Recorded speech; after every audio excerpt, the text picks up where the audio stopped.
Hi everyone and welcome to your orientation. If you are viewing this video, you have already accessed your teacher orientation.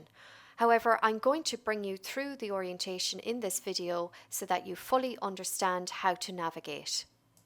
In the teacher orientation, you will have seen the main screen, and if you scroll down, you will see that you are required to download Google Chrome and use it as your internet browser.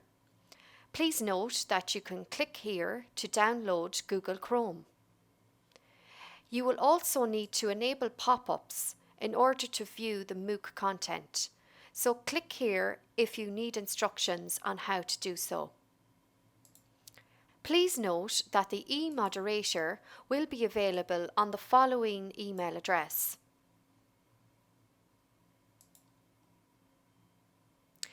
Once you scroll down, you will see that the first item is the teacher orientation survey. You will need to complete your teacher orientation survey first. So click on it, answer all the questions, and complete the survey by submitting it using the Submit button.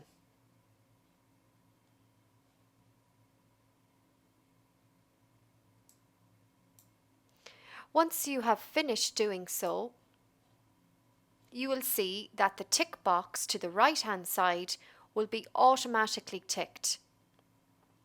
Once you complete the survey, the full orientation area will reveal itself. This is called topic release, and the main Mooc itself is based upon the same idea. So as students go through material, they will be asked to complete a quiz which will release the next part of the lesson. I'm going to go in now and complete the survey to show you an example.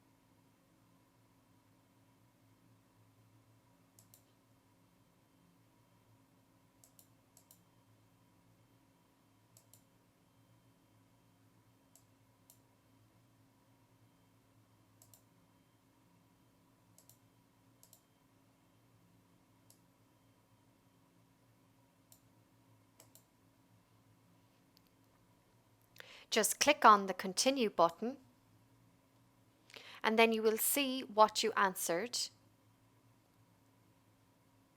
and use your navigation to go back to the main teacher orientation area. Now once you scroll down, you will see that completed is indicated by the tick box and your full orientation has now dropped down.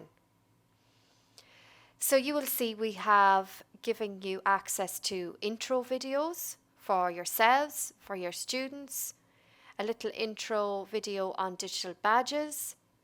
We have some guides here, so we have a flipbook guide. I'll just click in here to show you. This flipbook contains everything you'll need to know about the Mooc. I've clicked on the centre of it in order to enlarge it. You can enlarge it even further by using the magnifier. To flick through the pages, just click on the arrow.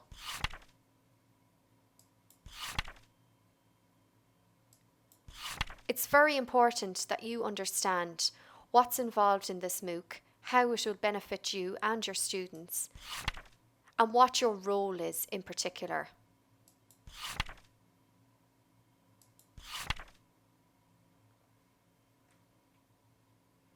Press the escape key to come back into the main screen.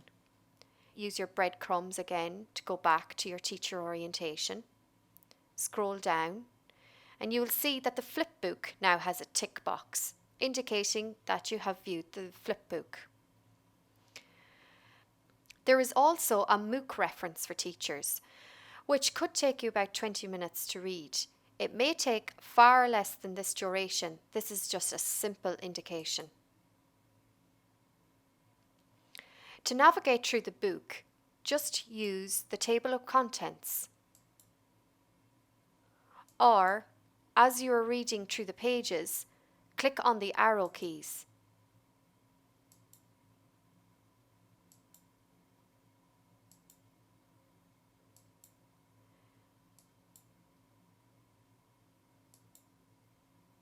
This book contains much of the same information as the flip book.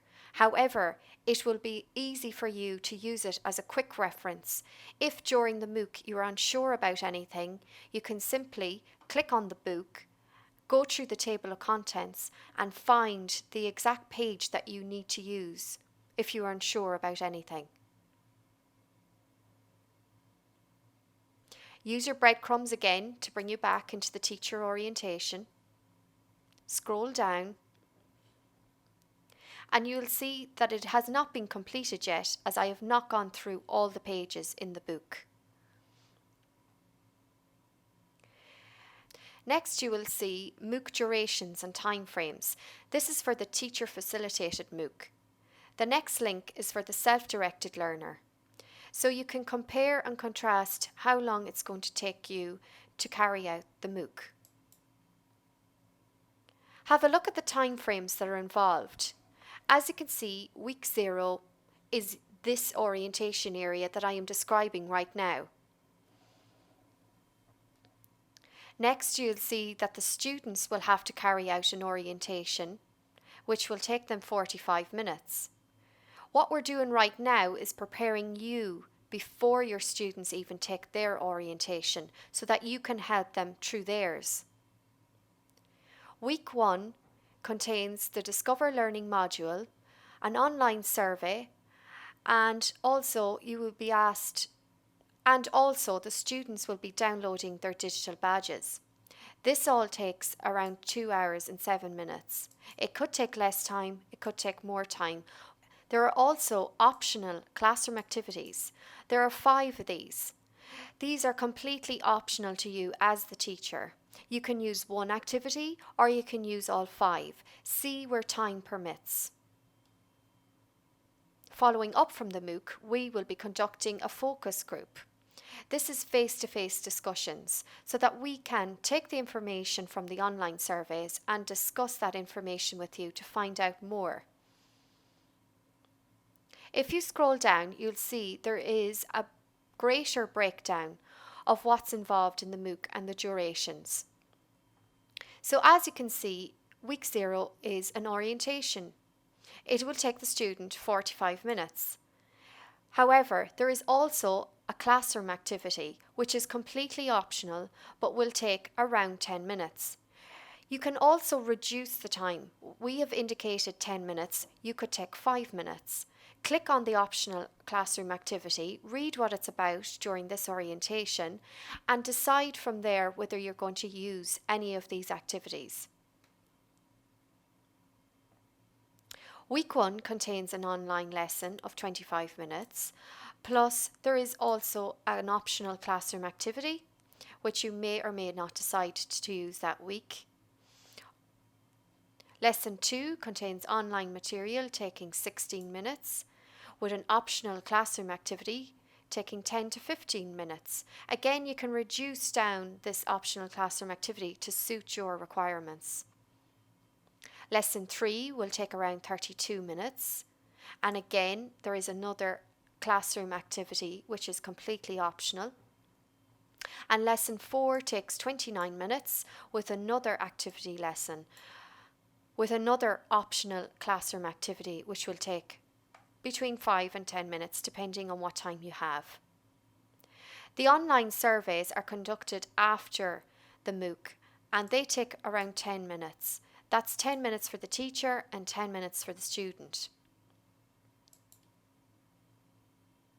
You will also receive a badge, a digital badge, which you will download and display.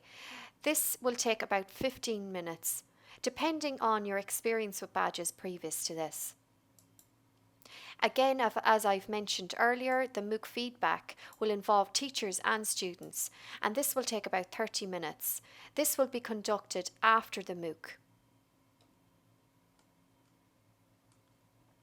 Again, using your breadcrumbs to go back to your orientation area and scrolling down. You can tick these boxes yourself. Where you see a full outline of a box, you can tick. And where you see a broken line, it is ticked automatically once you have actually completed the task.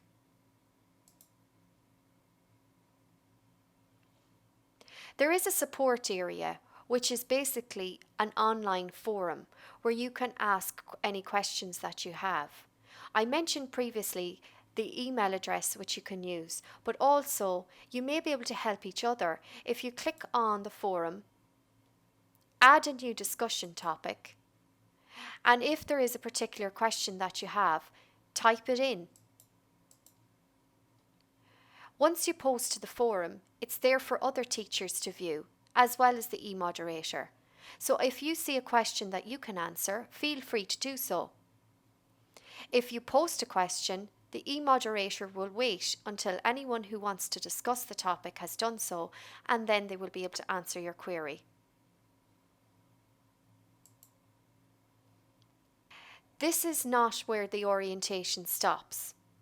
As you can see, you've completed your tasks. However, we want you to now familiarise yourself with what the student will be doing. So your next task is to click on the student orientation itself. As you can see, there's a similar interface to the one that you have left. The student will be required to complete an online survey, similar to the one that you have completed. The student will have access to intro videos, and the students also have a Mooc reference. For any student who is self-directed, they will be able to click in on their duration and time frame and find out how long it's going to take them. You will see the word optional classroom activity appearing throughout this Mooc. This is part of your role as the teacher facilitating the Mooc. As mentioned before, you should click into every optional classroom activity and make sure that you've decided whether you're going to use it or not. I'll click on one for you now to show you what's involved. This is the orientation classroom activity. We're asking you to use this activity in your classroom. The example here is that during the orientation, you write the words online experiences and expectations on the board, and you ask each student around the classroom to contribute at least one unique expectation to a list. Discuss this topic with your students in the class.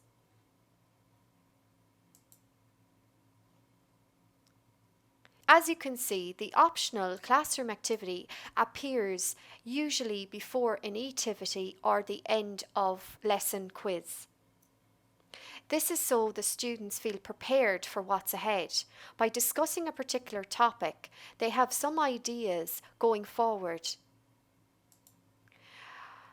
You will also see teacher information.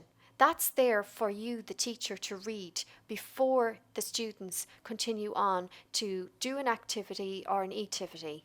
I'm going to click in on the teacher information now. Here we are explaining about e-Tivities and how they work, about the quizzes, and also for you to introduce the e-Tivity which is coming up. This teacher information area also gives you durations for the e-Tivity and the quiz which follows. While the students are completing their Mooc, you should go through your teacher information at each point. Here you will see the students' first e-Tivity. I'm going to click on it to let you see what's ahead. So in this e-Tivity, they're asked to share their experiences and expectations about taking part in this Mooc. The optional classroom activity involved sharing this information among the class. The idea being that they've already discussed this topic and they're familiar with what's ahead. Now they will complete this activity online themselves. Each activity has a purpose and has a task. They must read the instructions carefully, but equally you must be familiar with what the activity is about. They will have to click on Add a new topic in order to answer the question within the activity or complete any task within the activity. Once they do so, they type in a subject, the answer or the discussion, and they post it to the forum. It's very important that you are familiar with this so that you can instruct your students on how to complete activities.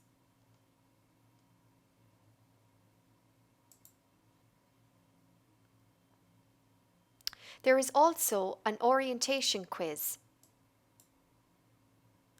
I'm going to click on the quiz now to show you what's involved. This quiz has 10 questions, the passing score is 80% or above, and the student has 3 attempts to pass this quiz.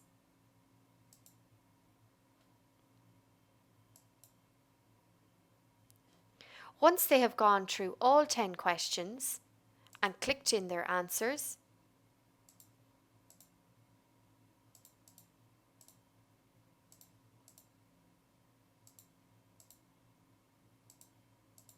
they must finish the attempt.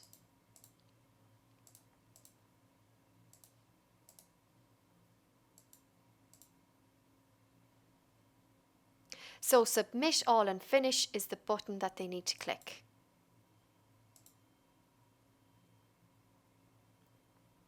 As you can see, they will get a full report of their grade, some feedback, and they will see the correct answers.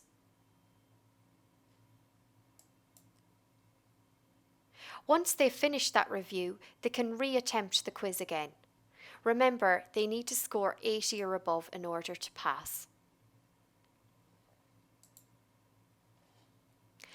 This is the end of the student orientation, so they are then directed to go to week 1, and this is the main part of the Mooc, which is the Discover Learning module.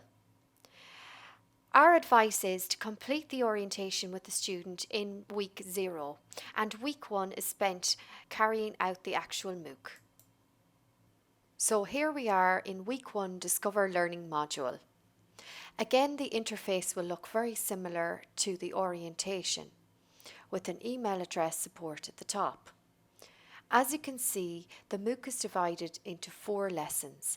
Lesson 1, How You Learn. Lesson 2, The Learning Cycle. Lesson 3, The Change-O-Meter. And Lesson 4, Third Level Student Experiences. Please note that anywhere you see a Teacher's Information button, please click on it. This will lead you to information which you need to read before you take the Mooc with your class.